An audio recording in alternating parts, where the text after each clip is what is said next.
오늘 말씀은 예수님의 대제사장적 기도라고 불리는 고별 기도 가운데 마지막 부분으로 교회를 위한 기도가 되겠습니다.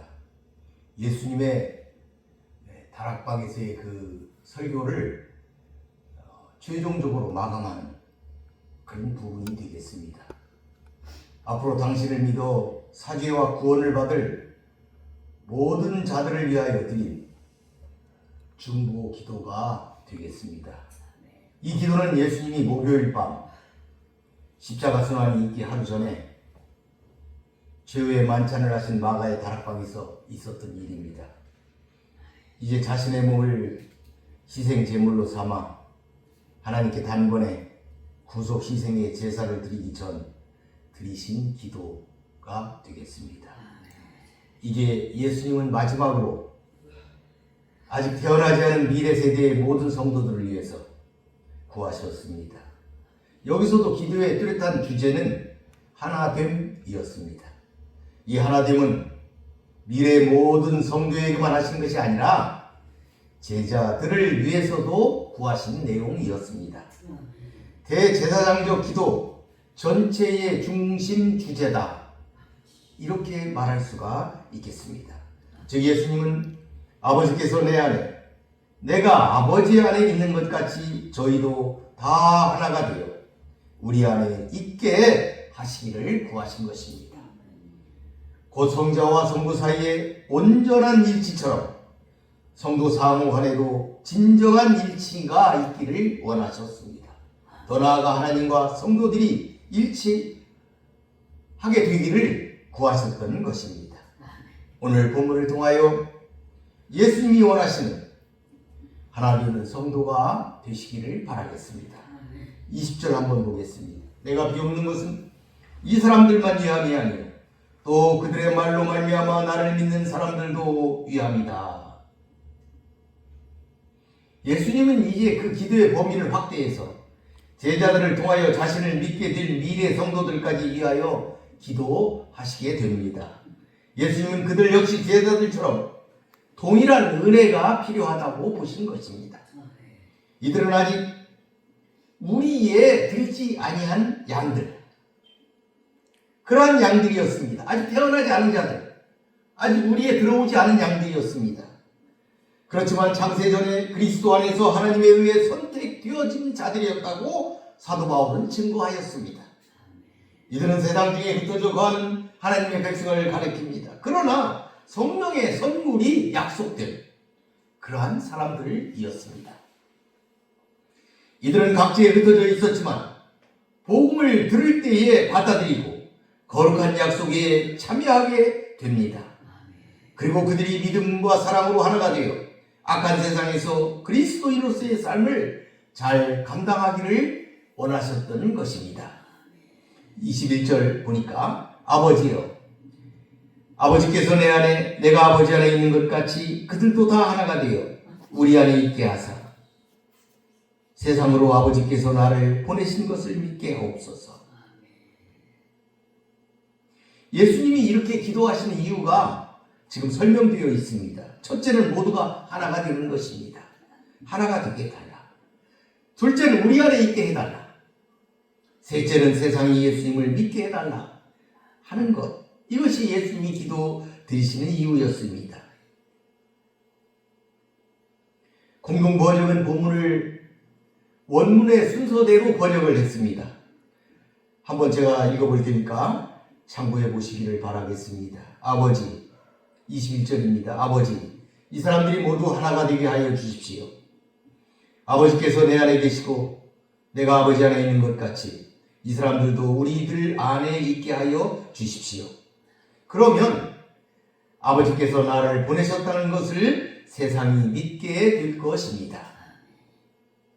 예수님은 본절에서 그 제자들로 인해 복음을 받아들인 그리스도인들과 교회의 하나됨을 위하여 기도하시고 계십니다. 기도하시는 첫 번째 이유가 바로 이것이었습니다. 하나됨. 본문의 원문은 이 구절을 문장의 맨 앞에 위치시켰습니다. 하나가 되게 해달라. 그런데 하나가 되는 모델이 아버지와 아들의 하나됨이었습니다. 즉 아버지가 아들 안에, 아들이 아버지 안에 있는 것 같이 그게 모델이었습니다. 그러니까 하나가 된다는 것은 아버지와 아들처럼 그 상태에서 하나가 됨을 말하는 것입니다. 이것은 존재론적으로 일치한다는 것이 아닙니다. 그 뜻과 목적과 감정에 있어서 일치한다는 얘기입니다. 하나님을 보지 못하더라도 예수님처럼 그분의 뜻대로 말하고 행동한다면 그것은 곧 하나님을 보는 것과 다름없는 것입니다. 이런 하나를 말하는 것입니다. 기도하시는 두 번째 이유는 우리로 하여금 하나님 안에 있게 하기 위해서입니다. 교회가 일치하더라도 예수 안에서 일치해야 하기 때문입니다. 그래서 예수님은 우리가 하나님과 예수님 안에 있게 해주시기를 간구하시는 것입니다. 나무줄기에 여러 가지가 있지만 전체가 하나로 불려지는 것과 같은 이치입니다. 성도의 연합도 이와 같습니다.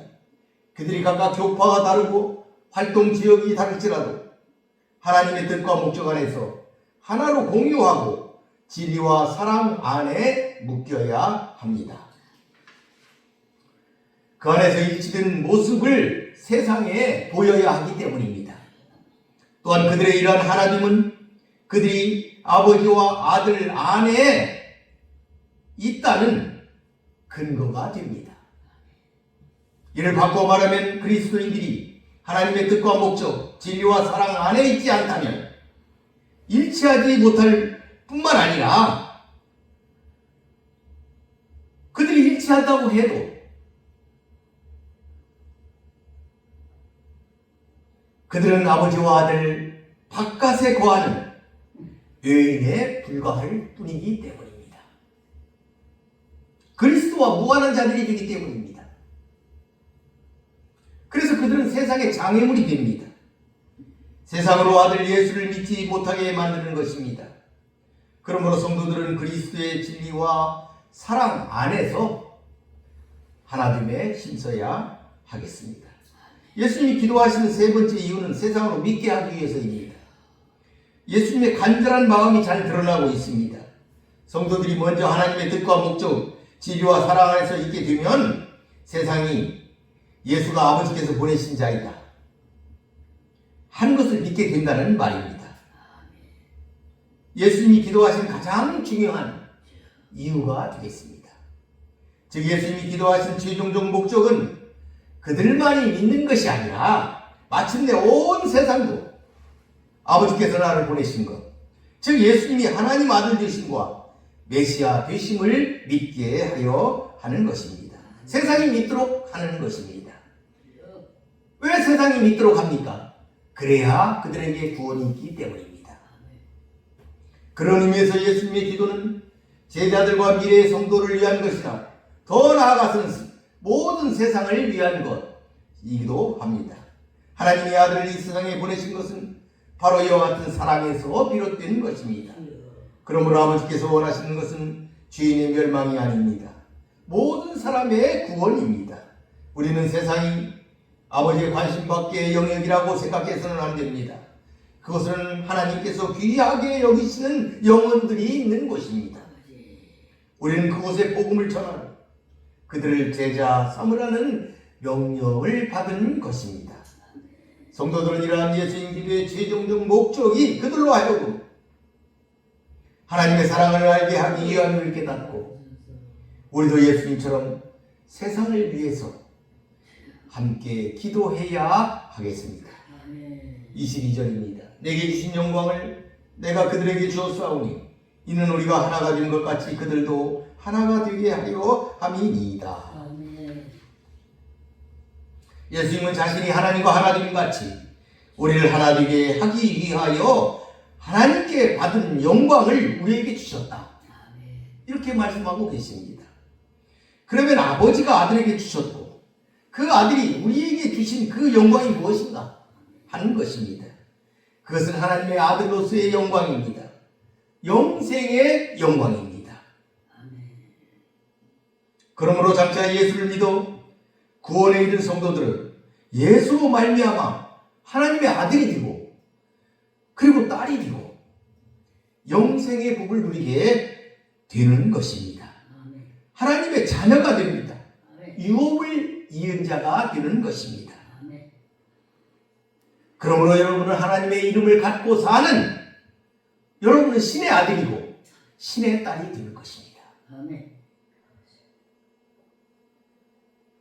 그런데 우리가 기억해야 할 것은 이 영광은 그리스도의 본래 신분, 그러니까 예수님께서 태초부터 하나님과 함께 가지셨던 그 신분만이 아니라 순환을 통하여 이루어졌다는 사실입니다. 즉 하나님은 아들 예수께서 이 세상에 오신 목적, 아들에게 주신 임무가 순환을 통하여 십자가의 순환을 통하여 구원자가 되도록 하셨다 하는 것입니다.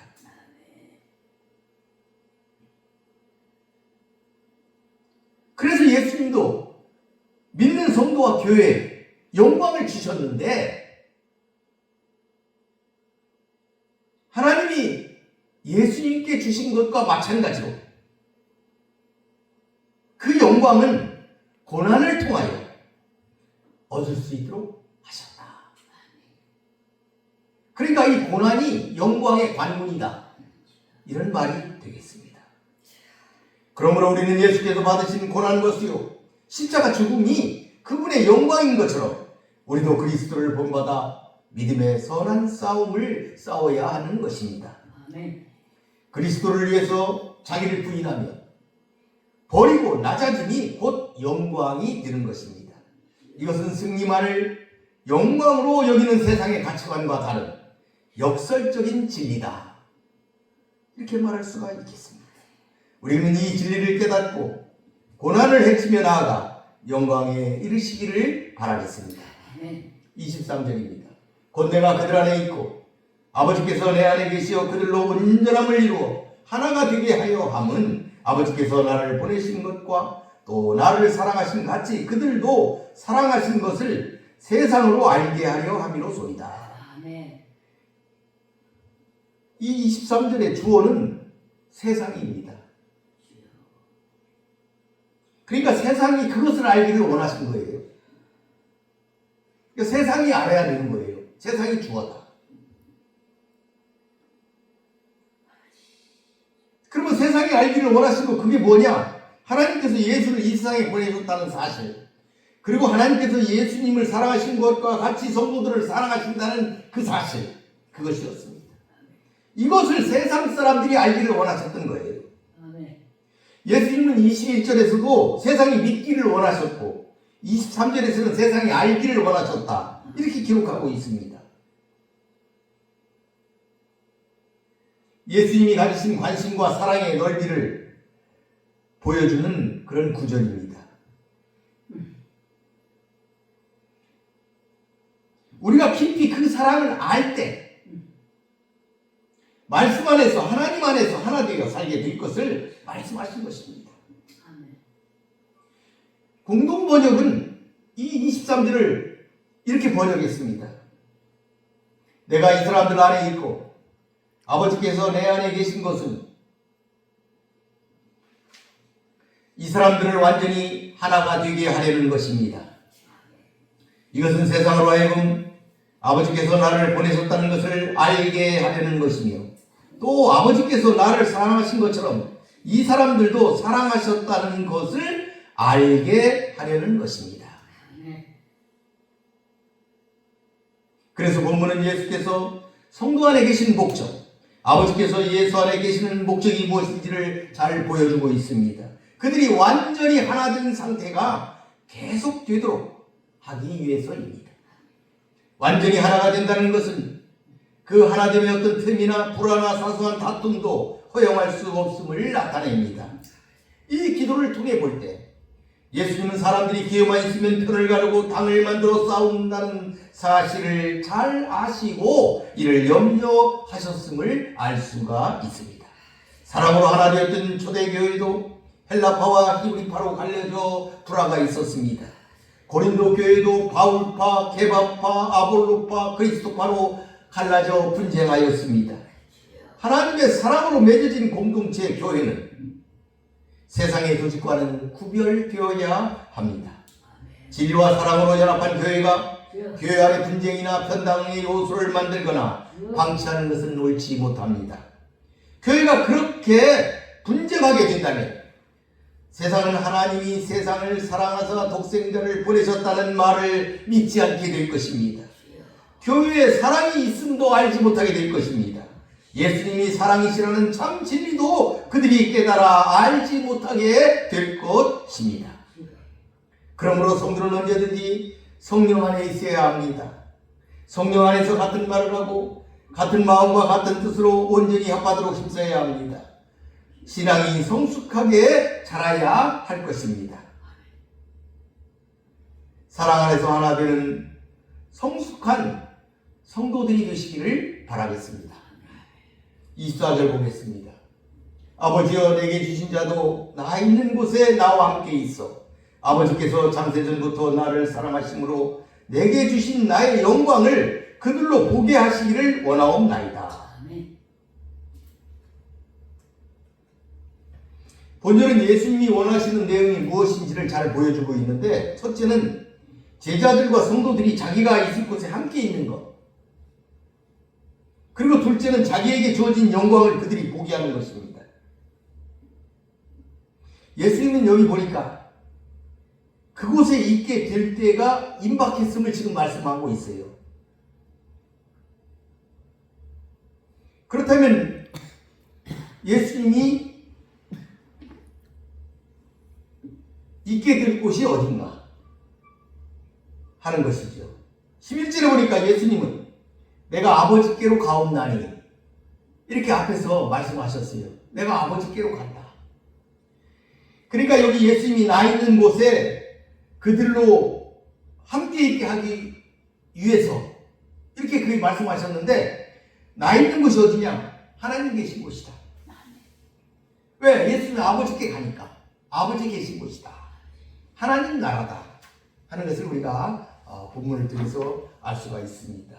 그런데 예수님은 하나님이 그에게 주신 자들도 그곳에 함께 있도록 하겠다 이렇게 말씀하십니다. 하나님께서 영생을 위해 주신 자, 하나님께서 영생을 위해 예수님에게 주신 자는 하나님 나라에 들어갈 수 있음을 나타내는 글입니다. 왜? 예수님이 하나님이 주신 자들을 그곳에 함께 있게 하시겠다 이렇게 하셨기 때문입니다. 그러니까 누가 들어가냐면 하나님이 주신 자예요. 하나님이 주신 자가 그곳에 또 가는 겁니다. 하나님의 주권 사상을 잘 보여주는 구절입니다. 예수님이 하나님께 원하시는 두 번째 간구는 그들이 자신의 영광에 참여할 수 있게 되기를 원하는 기도입니다. 하나님께서 예수에게 주셔서 그에게 속한 사람들이 천국에서 그분의 영광을 경험하고 참여하게 될 것을 시사하는 말씀입니다. 이와 같은 모든 것들은 성부의 성자에 대한 사랑의 기초에서 일어나는 일입니다.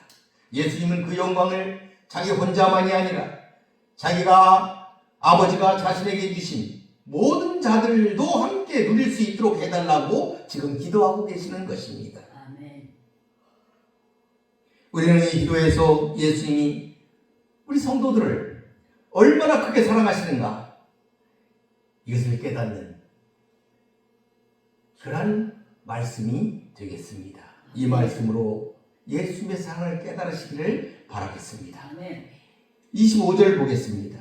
의로우신 아버지여, 세상이 아버지를 알지 못하여도 나는 아버지를 알았사오고 그들도 아버지께서 나를 보내신 줄 알았사옵나이다.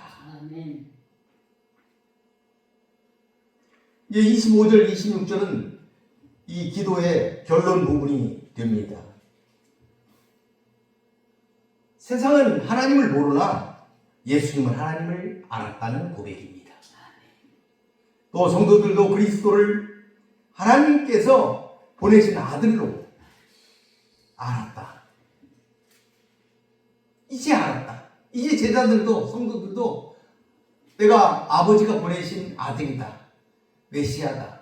그리스도다. 이걸 알았다는 것이죠.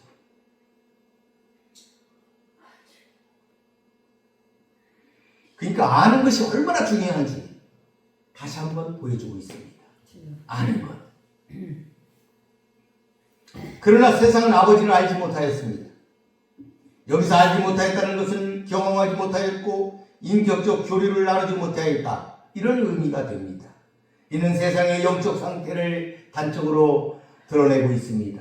그들은 스스로 하나님을 잘 안다고 생각하였으나 사실은 하나님의 뜻에 대해서 무지했습니다. 그들은 하나님을 알지 못했습니다. 그래서 그들은 하나님이 보내신 메시아도 거부한 것입니다.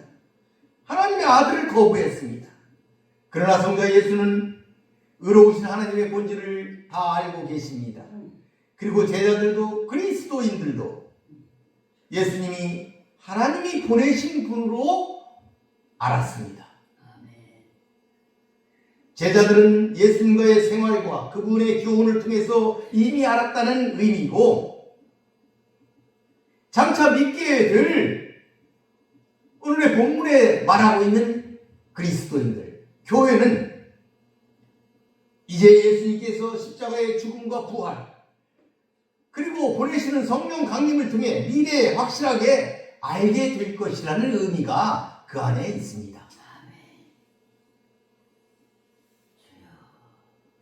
이런 지식이 아니라 성령을 만나 인격적으로 교제함으로써만 가능한 지식입니다. 바울이 예수님을 만났던 것처럼 그와 같은 만남으로 예수님을 깊이 아시는 여러분이 되시기를 바라겠습니다. 26절 보겠습니다. 내가 아버지의 이름을 그들에게 알게 하였고 또 알게 하리니 이는 나를 사랑하신 사랑이 그들 안에 있고 나도 그들 안에 있게 하려 함이니이다. 예수님은 우리에게 하나님을 알게 하셨고 또 알게 하리라고 말씀하고 계십니다. 이제 십자가의 사건 그리고 성령의 강림을 통해 성도들에게 아버지의 이름을 알리실 것임을 말하는 부분입니다. 그 십자가는 하나님의 세상에 대한 사랑과 엄정하신 공의를 잘 드러내고 있습니다. 또 하나님의 이름을 알리는 도구가 되었습니다. 죽기까지 낮아지는 순종과 겸손을 통해서만 영광에 이르게 하시는 하나님의 원리를 알리는 도구가 되는 것입니다. 또한 아버지의 이름을 알리는 것이 부활 후 성령 강림과 그 능력을 통해 이루어지는 것을 우리는 볼 수가 있습니다.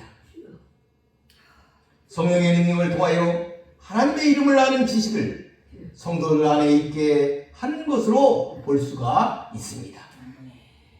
어쨌든 예수께서 하나님의 이름을 성도들에게 알리시는 것은 그들을 사랑하는 하나님의 사랑과 예수 자신이 그들 안에 거하기 위함이라고 하심으로써 그들에 대한 무한한 사랑과 애정을 표현하셨습니다. 아멘. 이 예수님을 알기를 바라겠습니다. 이 예수님을 우리 안에 주인으로 모시고 아멘. 살아가시는 하나님의 사람이 되시기를 바라겠습니다. 아멘. 결론을 맺겠습니다. 오늘 본문은 예수님의 대제사장적 기도 내용 중 마지막 부분입니다. 주님의 이 기도에서 이 땅에 오신 목적이 당대의 유대인뿐만 아니라 땅끝까지 이르는 미래의 모든 세대, 모든 세상 사람들을 구원하는 데 있다고 말씀하고 계십니다. 이 사실을 알기를 원하셨던 것입니다. 예수님은 제자들을 택하여 세우신 목적도 바로 여기에 있었던 것입니다. 이 일을 위해 예수님은 우리가 하나 되기를 구하셨습니다.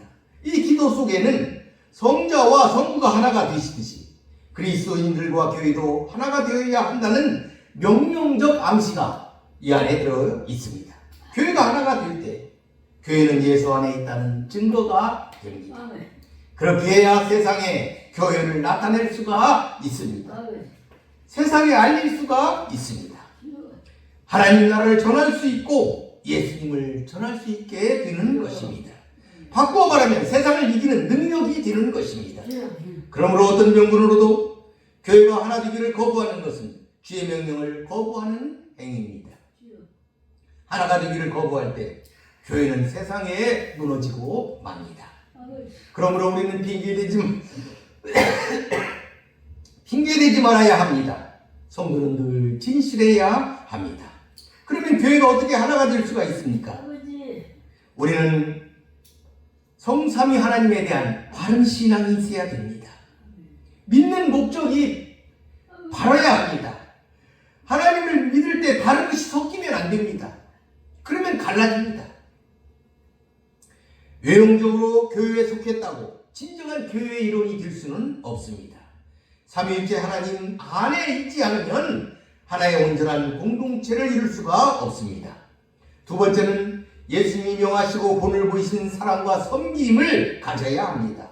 서로를 귀히 여기고 섬기는 자가 되고자 힘써야 하나를 이룰 수 있습니다.